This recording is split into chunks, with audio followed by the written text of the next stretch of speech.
Insulin Resistance and Neurodegenerative Diseases.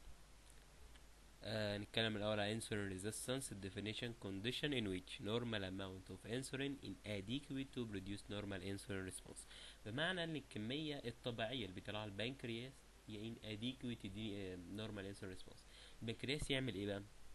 يقوم مطلع كمية أكبر من الانسولين لأن الجلوكوز لسه كتير، وده potent stimulant للإيه؟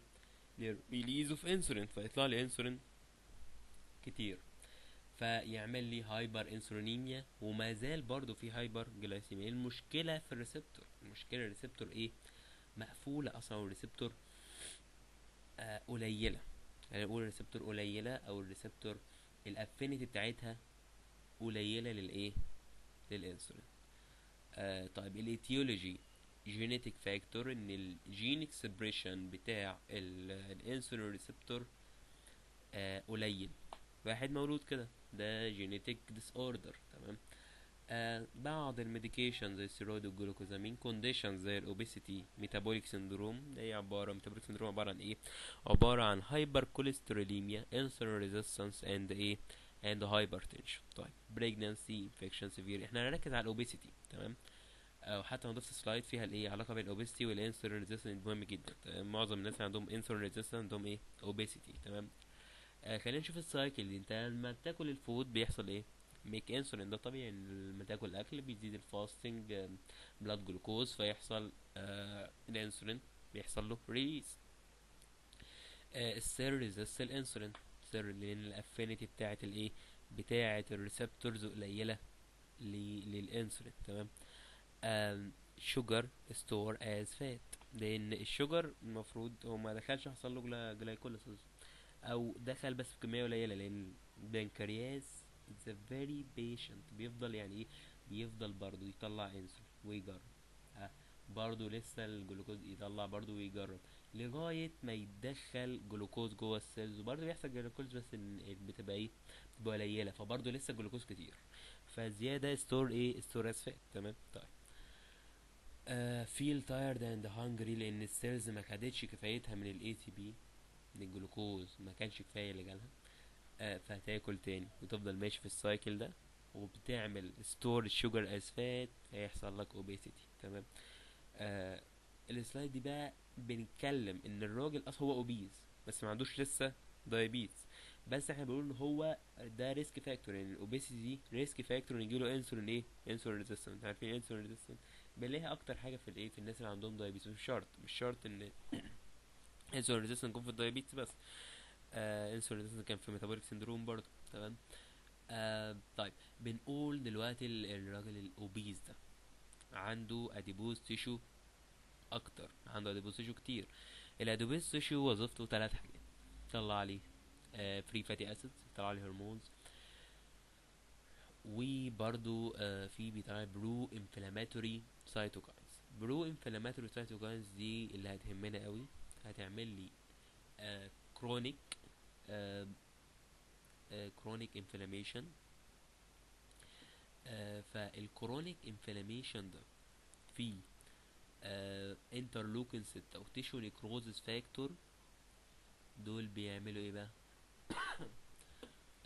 بيقللوا الانسولين سيجنالينج هنا دي بوستش. يعني ايه يقلل الانسولين سيجنالينج؟ مش بقلل الانسولين، لا، احنا في هايبر انسولين احنا عارفين، او لا هتكلم في الراجل اوبيز. انا بقلل انسولين سيجنالينج، بمعنى ان الانسولين لما يجي يربط في الايه؟ في الريسبتور بتاعه، في كذا انترميديت لغايه ما اوصل في اخر خطوه ان الجلوكوز ترانسبورتر فور يدخل لي الجلوكوز.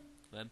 فانا بقلل الانسولين بيمسك، بس الانسولين سيجنالينج بتقل، فما اوصلش ان انا احط الجلوكوز ترانسبورتر 4 في السيل ممبرين وادخل ايه؟ وادخل جلوكوز، وبرضه في نفس الوقت بقلل الجلوكوز ترانسبورتر 4 سينسس.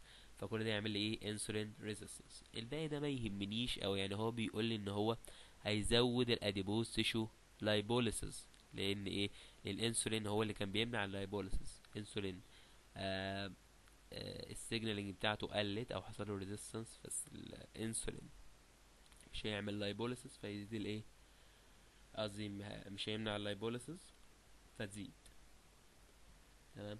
فيزود لي السيركيوليتنج فاتي اسيد اللي حصل لايبوليسيس، فيطلع لي فاتي اسيد كتير، يعمل لي اثيروجينيك اثيروجينيك ديسليبيديميا. دي عبارة ان بيزيد الايه الترايجليسرايدز الفاتي اسيد كتير، وبيزيد ال دي ال اتش دي. طيب نرجع بقى نتكلم عن نيورو ديجنراتيف ديزيزز. الديفينيشن هي progressive loss of structure او function، يعني ممكن اكسر الاستراكشر بتاع السيل ازاي يحصل سيل ديس، او function of neurons، بحيث انت عارف function of neurons اللي هي ايه، اللي هي transduction of signaling. طيب زي في الزهايمر مثلا، الزهايمر ده loss of يعني السيلز بيجي البيتا اميلويد يتحط بين النيورونز فيعمل interruption مع الايه، مع السيجنالينج، وده جاي loss of function مش loss of ايه، مش حصل ديس. هو برضه بيحصل ديس عادي في الزهايمر برضه، بس هيدي اكزامبل اللي ممكن يحصل للفانكشن او للايه، او الاستراكشر. الاكزامبل كان طبعا الزهايمر والباركنسونز. الزهايمر progressive degenerative disorder of cerebral cortex، يعني الديجنريشن بيحصل في cerebral cortex. death of brain cells cause memory loss and cognitive decline. طيب الكوزس بتاعه هو combination من genetic life style environmental factor. الفاكتورز دي بتعمل لي ايه، accumulation of ايه of amyloid plaque and neurofibrillary tangle. كلمة رخمة شوية بس معلش، neurofibrillary tangle. دي عبارة عن ايه، عبارة عن تاو بروتين حصل له هايبر فوسفوريليشن. التاو بروتين ده عبارة عن ايه، التاو بروتين ده عبارة ان هو بروتين بيكون موجود طبيعي في المايكرو تيوبيولز، مهمته ان هو شيبنج للنيوتريانت في السيل، ان هو بينقل النيوتريانت في السيل leading to يعني بيقول لي دلوقتي الاميلويد بليك مع النيورو فيبريلاري تانجل اللي هي عبارة عن هايبر فوسفوريليتد تاو بروتين يعمل لي ايه، نيورونال ديجنريشن اند لوس اوف اسايلكولين. لوس اوف اسايلكولين ده كورليت ويز السيفيريتي اوف الايه، اوف الاي دي اللي هو الزهايمر ديزيز. يعني كل ما حصل لوس اكتر اسايلكولين ده يعني يحصل سيفيريتي اوف الاي دي. طب خلينا نشوف الفيديو ده عشان نعرف فكرة النيورو فيبريلاري تانجل والاميلويد بليك بيتكونوا ازاي. تمام. form what are called beta amyloid plaques. These plaques can potentially get between the neurons, طب which خلينا can get in the نرجعها way of شوية. neuron-to-neuron signaling. If the brain cells can't signal and relay information, then brain functions like memory can be seriously impaired. The cell membrane of a neuron. هو بيقول لك دلوقتي ان في بروتين اسمه APP amyloid اميلويد بريكيرسور بروتين، تمام، او ABP. تمام. بيكون فيه شوية حتة inside وحتة outside help neuron grow and repair.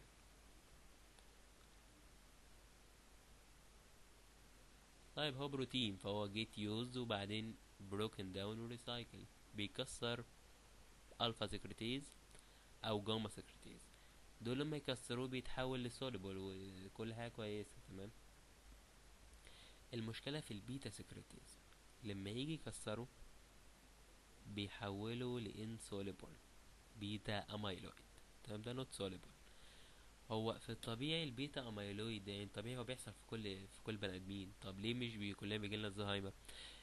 عشان الاميلويد بيتا ده طبيعي بيتكسر بالاي دي اي اللي هو الانزيم اللي هو بيكسر الانسولين، بيكسر برضو الايه، الاميلويد بيتا اللي هو الاي دي اي او الانسولين ديجريتيف انزيم.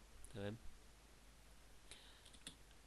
ادي الاميلويد بيتا هيحصل له accumulation بره الايه، بره النيورون،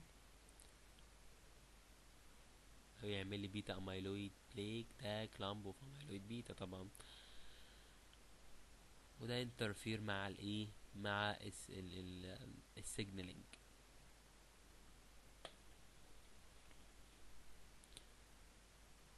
يعمل لي برين فانكشن امبيرمنت، وكمان ممكن يعمل انفلاميشن. ده اسم غريب، ادي انتي بودي وادي انفلاميشن حصل. تمام.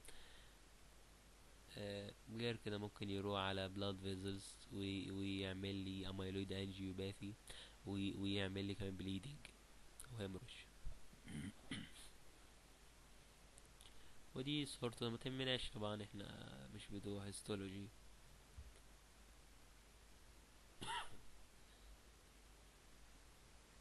طيب نخش بقى على النيورو فيبريلاري تانجل. احنا قلنا بسبب حاجة اسمها تاو بروتين بيكون موجود في الاي دي كده، المايكرو تيوبيولز اللي بتبقى في السيلز نفسها. تمام، هي مهمتها شيبنج النيوتريانت في الايه، في السيل. وده التاو بروتين ده مسؤول عن ان يعني يحافظ على شكل النيوروفيبريل على المايكروتيبيولز في الشكل ده. طيب هو بيقول ان الميكانيزم بيحصل ان الاميلويد بليك، ماشي، طبعا البيتا اميلويد، تمام، الاميلويد بيتا كذا مونيمر مع بعض بيتجمعوا يعملوا اميلويد بليك، ده مونيمر كتير مع بعض. طيب لو اتجمعوا عملوا لي تلاتة مع بعض، أربعة، يعني 3 ل9، ده بيبقى حاجة اسمها ايه، ADD اللي هيجي قدام هنتكلم عنه، اسمه اميلويد بيتا derived diffusible ligand، او اسمه ايه، soluble اميلويد بيتا اوليجومر. اوليجومر جاي من ان هي اوليجو لان هي مدرسة 9، ومار يعني مونيمر. تمام، فالفكرة ده كده بيعمل لي تاو فوسفوريليشن، يعني اللي هو ال ADDL ده احنا هنتكلم عنه قدام وهنشوفه بالتفصيل، يعني ان ال ADDL ده السبب ان هو يعمل لي فوسفوريليشن للتاو بروتين. اهو خلينا نكمل كده. ادي يجي الكاينيز يعمل لي يحط فوسفات جروب في التاو بروتين، فيقوم شايله من مكانه ويقوم ايه، اعمل اجريجيشن من كذا تاو بروتين مع بعض inside the cell، اسمها ايه، نيورو فيبريلاري تانج. ادي كده بقت نون فانكشن، مش تعمل شيبنج للنيوترينت، فيحصل ابوبتوزس او بروجرامد سيل ايه، سيلز. خلاص احنا كده ما يهمناش الباقي، اهم حاجه احنا نكون عرفنا الايه، الاميلويد بيجي منين، والنيورو البيتا اميلويد سببه ايه، والنيورو فيبريلاري تانج. طيب السيمتومز بقى، ميموري لوس، الحاجات السهله دي يعني تمام.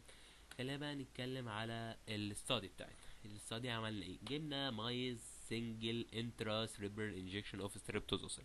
الستريبتوزوسين ده كود تايب 3 دايبيتس اللي هو دراج انديوز. تمام، عشان اعمل ايه، عشان اعمل انسولين ريزيستنس while maintain normal peripheral glucose and insulin A concentration. قال لي طب انا هعرف ازاي ان حصل انسولين، يعني اديته جرعه مثلا صغيره من الستريبتوسين ومثلا ما عملش انسولين، لازم يكون في ماركر عندي ان انا اعرف حصل انسولين ريزيستنس ولا لا. فقال لي بص، انا قمت شايف البرين اكسبريشن اوف الجين بتاع الانسولين والانسولين ريسبتور، الجين اللي بتاع الانسولين ريسبتور والداون ستريم سيجنالينج مولكيول. طبعا الناس كانت بتسال عن يعني ايه داون ستريم سيجنالينج مولكيول. داون ستريم سيجنالينج مولكيول اللي هي الانترميديت في الايه، في الانسولين سيجنالينج باسوي، يعني الانسولين بيمسك في الريسبتور بتاعه، يجي بعد كده حاجه اسمها ايه، انسولين ريسبتور سبستريت 1، وهكذا بقى كذا مولكيول تحت دي كلها اسمهم ايه، داون ستريم ايه، سيجنالينج مولكيول، لغايه ما اوصل في الاخر لان الجلوكوز ترانسبورتر 4 يمسك في الممبرين يدخل لي ايه، جلوكوز. ده معنى داون ستريم سيجنالينج مولكيول.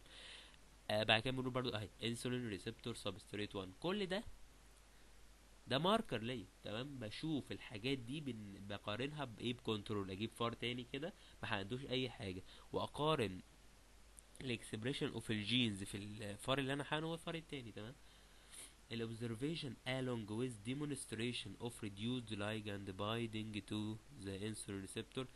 يعني demonstration دي مع اللي انا لقيت اصلا الانسولين مش بيربط. تمام، suggest impairment الانسولين signaling pathway in the red animal. يعني لو انا لقيت الكلام ده ان الاكسبريشن اوف الجين قل فعلا وان الانسولين ما بيربطش كده، انا نجحت ووصلت للجرعه الصح بتاعت الستريبتوزوسين اللي عملت لي ايه، سنترال اي ار. كويس.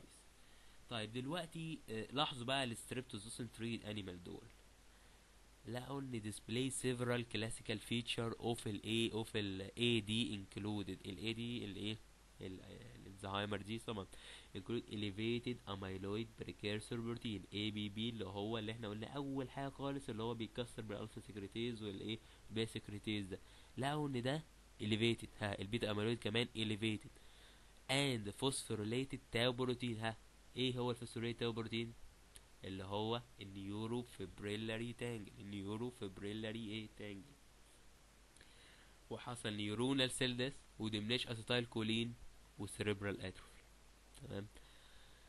كمان يعني هما لقوا ده ماركر اهو، الحاجه دي ماركر.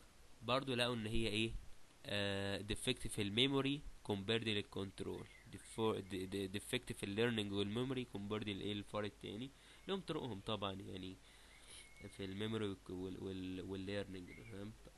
دي كده بالنسبه للستادي. طب ده في طبعا في الايه في الانيمالز. نتكلم بقى عن الهيومن. قال ان انت الانترافينوس انسولين انهانسد ستوري ريكول، انهانس الميموري في الناس. النيزل ادمنستريشن اوف انسولين اسوشيتد ويز انكريز ميموري بيرفورمانس. كل دي ملاحظات هما بيلاحظوا في الاول ان الانسولين ليه علاقه بالميموري. بيقول ان التايب 2 دايابيتس ميليتس عمل ميموري ديكريمنت، يعني بوظ الميموري خالص عند الناس. عملوا استادي في الجابانيز امريكان مان this diagnosed with type 2 diabetes were seen to have high risk للايه للزهايمر. دي كلها دراسات. خلينا نشوف بقى الريزلت اللي احنا طلعنا بيها من الكلام ده كله. ان these data suggests central IR may affect development of a of الزهايمر disease independent البريفرال. يعني لو بس في central تعمل لي ايه الزهايمر disease. الدسكشن بقى، الدسكشن الكلام المهم او طبعا اللي هنسأل فيه البرين انسولين اي جي اف ريزيستنس انيشيت ا كاسكيد اوف نيورو ديجنريشن ذات بروباجيت باي. يعني بيعملوا نيورو ديجنريشن. المهم ميتابوليك ديسفانكشن، ميتابوليك ديسفانكشن الجلوكوز ما بيخشش كويس او ما بيخش بنسبه كويسه، فيحصل ميتابوليك ديسفانكشن، ما يحصلش جلايكوليز، مش اي تي بي كده. increase oxidative and endoplasmic reticulum stress، بيزيد الاوكسيداتيف ستريس. والسلايد الجايه هنبص الاوكسيداتيف ستريس شغال ازاي بالظبط. نيورو انفلاميشن، يحصل ايه نيورو انفلاميشن طبعا بسبب الاوكسيداتيف ستريس، بيسبب سيل ديسيس، خليها لما تموت تعمل انفلاميشن. طيب impaired cell survival و dysregulated lipid metabolism. الانسولين هو كان بيعمل برضو ليه في بيعمل حاجات في الميتابوليزم، ان هو بيمنع اللايبوليسيس، بيعمل لايبوجينيسيس كده. affect brain cell function reduce neurotransmitter equilibrium cause the formation of toxic tau protein and amyloid beta plaque. يعمل لي amyloid beta plaque and toxic tau protein اللي هم ايه هما المشكلة في ال AD او الزهايمر ديزيز. along with insoluble neurofibrillary tangle اللي هي عبارة عن ايه؟ عبارة عن هايبر فوسفوريليتد تاو بروتين that accumulate في البرين. تمام. طب خلينا نبص على الشكل ده. التايب 2 دايابيتس بيعمل لي هايبر انسولينيميا. ها عرفنا الهايبر انسولينيميا ليه اصلا. تمام. طبعا البنكرياس بيطلع لان مفيش نتيجه بيطلع اكتر وهكذا. طيب الانسولين ريزيستنس، بيحصل انسولين ريزيستنس يبقى اول حاجه خلينا نمشيها خطوات كده. واحد التايب 2 دايابيتس بيعمل انسولين ريزيستنس في البرين، فيسبب ان البيتا سكريتيز يزيد والجي اس كي 3 بيتا يزيد. تمام. ايه هو بقى الجي اس كي 3 بيتا ده؟ خلينا الجلايكوجين اللي هو الجي اس كي 3 بيتا ده عبارة عن جلايكوجين سينسيز كاينيز 3 بيتا. طب هو جلايكوجين سينسيز كاينيز يعني بيعمل فوسفوريليشن للجلايكوجين سينسيز، فبالتالي يعملوا ان اكتيفيشن. لا وهو ليه جلايكوجين سينسيز كاينيز 3 ليه الفا وليه بيتا. البيتا لو ان هو بيزود الايه البيتا اميلويد، بيزود السينسز بتاع البيتا اميلويد زي البيتا ايه سكريتيز. ده الكلام ده ليه تو الاي دي دي ال اسمه اميلويد بيتا ديرايفد ديفيوزابل لايجند. تمام. قلنا ده عبارة عن ايه؟ 3 بيتا اميلويد مع بعض، يعني بص من 3 ل 9. هو اوليجومر يعني ايه؟ اوليجومر يعني ايه؟ آه من 3 ل 9 مونيمر اوف بيتا اميلويد، ده سوليبل. بيعمل لي ايه بقى؟ بيعمل لي انسولين ريزيستنس في البرين، يعني اجريفيت الانسولين ريزيستنس، لان هو interfere with signal transduction at synapse make the cell insulin ايه؟ makes cell insulin resistance. طيب احنا كده وصلنا للخطوة دي رقم 3. 4 ان الانسولين resistance in the brain تقفل الانسولين degrading enzyme. الانسولين degrading enzyme المفروض ان هو بيعمل ايه؟ بيكسر الانسولين وبيكسر البيتا اميلويد. فالانسولين resistance in the brain بتقفل لي الانسولين degrading enzyme، لان الانسولين قليل في البرين اصلا، فمش هيتصنع ايه؟ انسولين degrading enzyme. غير كده التايب 2 دايابيتس في هايبر انسولينيميا، فالهايبر انسولينيميا تقفل الاكتيف سايت بتاع الانسولين degrading enzyme، فما يمسكش في الايه؟ في الاميلويد. فبالتالي اقفل البايندنج بتاع الانسولين degrading enzyme بيتا اميلويد فما يكسروش، فالبيتا اميلويد يعمل لي اي دي دي ال. اي دي ال ده قص كل الايه؟ كل المشاكل. يبقى تاني الانسولين ديجريدنج انزيم طبيعي كان بيكسر البيتا اميلويد، اللي قفلوا حاجتين: الانسولين ريزيستنس اصلا قفلت التصنيع بتاع الانسولين ديجريدنج انزيم، والهايبر انسولينيميا قفل اللي كان قليل، يعني الانسولين ديجريدنج انزيم كان قليل، ده ايه؟ ده قام قفل الاكتيف سايت بتاعه، فمش هيمسك في الاميلويد بيتا، فايه؟ يزيد الاي دي دي ال، يرجع يزود لي اجريفيت الايه؟ الانسولين ريزيستنس ان ذا برين. خلينا نقرا ال ADDL create cascade of A of problem include the reduction of synaptic plasticity. طبعا كنا بنسأل يعني ايه synaptic plasticity. synaptic plasticity دي مسؤولة عن how do you learn، يعني انت ازاي بتتقدم في حياتك وبتتعلم حاجات اكتر. اللي انت بتدرسه ده يعني انت بتحفظ ازاي، او دي اسمها synaptic plasticity. synaptic plasticity يعني ability of synapse to strengthen or weak over time. هو بيعمل ايه؟ reduction of synaptic plasticity. فالبيشنت بتاع الباركنسونز بتاع الزهايمر ديزيز بيبقى عنده ايه؟ inability to learn او ايه؟ او الميموري. تمام. طيب potentiation of synapse loss، بيعمل synapse loss. oxidative damage AD type تاو هايبر فوسفوريليشن، يعني اللي كان بيعمل لي تاو هايبر فوسفوريليشن هو ال ADD، هو اللي بيسبب تاو هايبر فوسفوريليشن. تمام. ويعمل نيورو فبريلاري ايه؟ تانجل. طيب الاوكسيداتيف دامج ازاي بيحصل؟ اوكسيداتيف دامج السطر اللي جاي على طول، ان الدايابيت والاي دي بيزودوا الاوكسيداتيف ستريس بسبب ادفانسد جلايجيتد اند برودكت، حاجه اسمها ايج.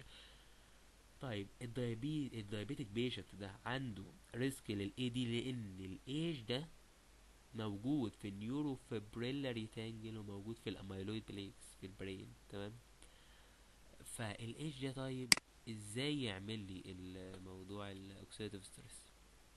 الايج يربط في الريسبتور بتاعته اللي هي الراج ريسبتور اوف ايه؟ اوف ايج، يخش يعمل لي كاسكيد كده. المهم هيزود لي الايه؟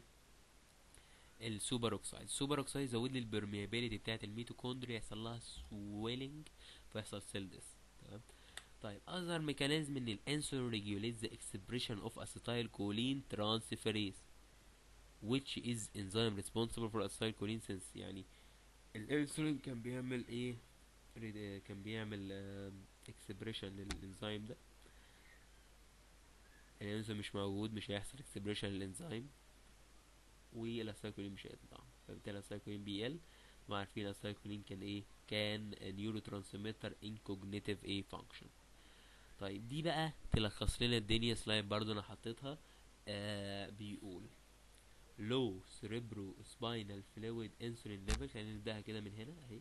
low cerebrospinal fluid insulin level و reduced insulin signaling يعمل لي soluble amyloid beta oligomer اللي هو مين؟ ال ADDL. نيورو انفلاميشن طبعا بسبب الايه؟ الاميلويد بليك ده بيعمل لي الانفلاميشن لجسم غريب موجود بتوين نيورو، يعمل نيورو انفلاميشن. نيورو فيبريلاري تانجل وساينابتيك لوس، كل ده يعمل لي ايه؟ نيورو ديجنريشن. النيورو ديجنريشن يعمل لي كوجنيتيف امبيرمنت leading to ايه؟ تو الزهايمر ايه؟ ديزيز. كونكلوجن من الكلام ده بقى ان الاي ار ممكن الانسولين ريزيستنس in brain may play pathogenic role in the early stage of AD and might new therapeutic target. جربنا البايوجليتازون اللي هو بابار جاما اجونست. بابار جاما اجونست اللي هو انسولين سنسيتايزر، تمام، اللي هو موجود في السوق اكتوس، تمام، بكذا تركيز. inhibit inflammatory gene expression اللي هو الايه؟ اللي هو في الاول خالص احنا كنا قلنا في بروتين اسمه ايه؟ اميلويد بريكيرسور بروتين، بيمنع الاكسبريشن بتاعه، بيمنع الجين اكسبريشن بتاعه. التر الاميلويد بيتا هوميوستاسيس و اكسبت ايه؟ نيورو بروتكتيف فانكشن. ادمنستريشن من 15 ل 30. هو الاكتوس موجود من تركيز 15 وتركيز 30 في السوق. بايوجلوتازون daily in patient with AD lead to a cognitive and functional improvement. طيب هل هشغل ببار جاما اجونست بس؟ لا، قال لي برضو في اللي هو الجي ال بي 1 اجونست، لو ان هو ايه؟ فعال جدا، تمام. اكزيناتايد اللي هو البايتي التاني ده اللي هو الليراجلوتايد، ليراجلوتايد اللي هو الفيكتوزا، ليراجلوتايد، تمام. طبعا البايتي شكله عامل كده، وادي الفيكتوزا، تمام. This class decreasing blood glucose, insulin and lipid level, improvement hypertension. بس يبقى ده كده كلامنا عن ايه؟ عن الزهايمر. نخش بقى على الباركنسونز ديزيز ده نيورو ديجنراتيف اند اكسترا بايراميدال موتور فانكشن ديسوردر. اكسترا بايراميدال موتور فانكشن يعني اللي هي التريمورز اللي احنا بنشوفها في مريض الباركنسونز دي، بتبقى ايه؟ اتريست، حتى بتبقى involuntary movement، تمام. disease of البيزال جانجليا and related neuronal group و neurotransmitter deficiencies. الكوز ايه اللي يسبب لي ان يجيلي ايه؟ باركنسونز. degeneration of neurons in substantia nigra result in ايه؟ in deficiency of dopamine. والامبالانس بين الدوبامين والاسايل كولين ده سبب كل الايه؟ كل المشاكل. فاول الديزيز بيكون ايه؟ بيكون كل اعراض بسبب نقص الدوبامين، يعمل لي تريمورز وريجيديتي والكلام ده. في الاخر خالص بتبقى الاعراض كلها اوتونوميك، اللي هو فكرة السلايفا بتبقى كتير نوع كده، تبقى اعراض كلها اوتونوميك بسبب زيادة الايه؟ الاسايل كولين. تبقى الايليد برضو حاجات كتير تبع الاسايل كولين، تبع الاوتونوميك نيرفس سيستم. فكرة الاعراض ده مريض الباركنسونز بيبقى بالشكل ده، ريجيديتي، تريمورز. هو الاعراض براديكاينيجيا، ريجيديتي، تريمورز ات ريست، وامبيرد بوتشرال ريفلكس، وممكن يجيله ديبريشن في الاخر ويجيله اكتئاب بقى وكده. انا طبعا عدلت حبة حاجات هنا، كان اوتوماتيك فانكشن عدلتها، حطيت ديبريشن.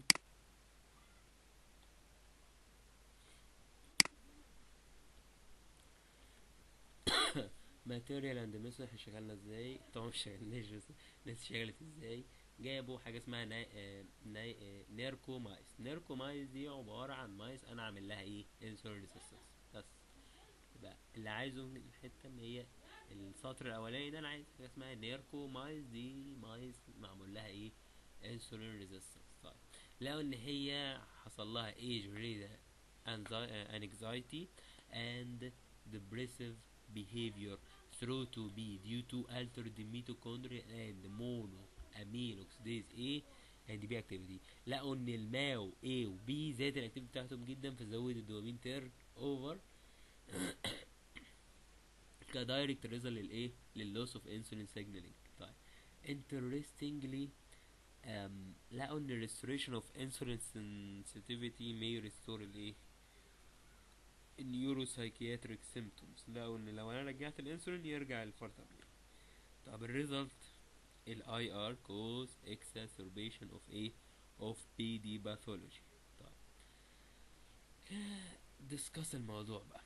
Accumulating evidence indicate insulin can cross the blood-brain barrier and influence a multitude of process in the brain. يعني الانسولين يعدي blood brain ويعمل لي حاجات. ايه الحاجات دي بقى؟ regulating neuronal survival and growth, dopaminergic transmission، يعمل لي dopaminergic transmission ويعمل لي cell survival و maintenance of synapse and pathway involving in cognition. طيب given this growing link between ال BD و type 2 diabetes، لقينا ان اما اعالج ال او العلاجات بتاعه التايب 2 diabetes mellitus ممكن تنفع تحسن الباركنسونز. تمام. طيب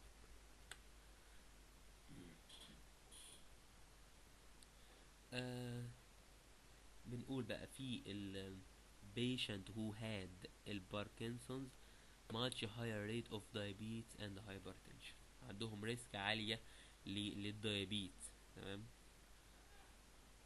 عشان برضو في certain drug بياخدوها، انت عارف مريض الباركنسونز بياخد ليفودوبا مثلا، طبعا محدش لاقيه دلوقتي وناقص في السوق جامد، يعني السيناميد ده مش هتلاقيه ابدا. يا رب ينزل بس. المهم certain drugs used to treat البار اللي هو الليفودوبا بيعمل هايبر جلايسيميا وهايبر انسولينيميا. فالمريض اللي بياخد ليفودوبا ده بيجيله اون اند اوف فينومينا، اللي هو بيرجع الاعراض تاني. يعني هو بيمشي عليه سنة سنتين تلاتة بيلاقي فيه تحسن كويس، بعد كده بيرجع الاعراض تاني. ليه؟ لان الليفودوبا ما حماش النيورونز، يعني النيورونز ما زالت بتتكسر. ليه بقى؟ لان في هايبر انسولينيميا وهايبر جلايسيميا. طيب الهايبر انسولينيميا او الهايبر جلايسيميا فيها الايج اللي هو الادفانسد جلايكيتد اند برودكت، اللي هو بيعمل اوكسيداتيف ستريس يكسر لي الايه، السيلز. دي كانت فكره من الافكار بتاعت الايه، بتاعت الميكانيزمات بتاعت الاون اند اوف فينومينا. ليه مريض الليفودو الباركنسون اللي بياخد ليفودو بيجيله اون اند اوف ايه، فينومينا. فهو عرضه مريض الباركنسون يجيله دايابيتس ممكن بسبب الدراج اللي بياخده كمان. بس هو من غير حاجه هو مريض الباركنسونز عرضه ان يجيله دايابيتس. يجي زياده بقى، زياده في الريسك لو بياخد ليفودو يبقى يجيله دايابيتس بالتلاتة. طيب certain drugs used to treat diabetes بقى increase the insulin sensitivity، اللي هو زي البروموكريبتين. البروموكريبتين بيعالج دايابيتس، بي بي بيعالج الباركنسونز، بيعمل لي انسولين ايه، sensitivity. يعني انا ممكن، احنا قلنا مريض الباركنسونز عرضة ان يجيله ايه، دايابيتس، فانا لو اديته بروموكريبتين عمل لي انسولين sensitivity مش هيحصل له بقى يجيله دايابيتس. تمام. ماشي. conclusion بقى اخر سلايد. these data suggest that insulin resistance play a role in ايه، in pathogenesis و they further provide ايه rationale ان انت تعالج بالجي ال بي 1. طبعا احنا ما قلناش الجي ال بي 1 صح، ما قلناش الجي ال بي 1 انالوج بيعمل ايه. الجي ال بي 1 قلنا طبعا هو بيزود الانسولين ريليز وبيقلل الايه،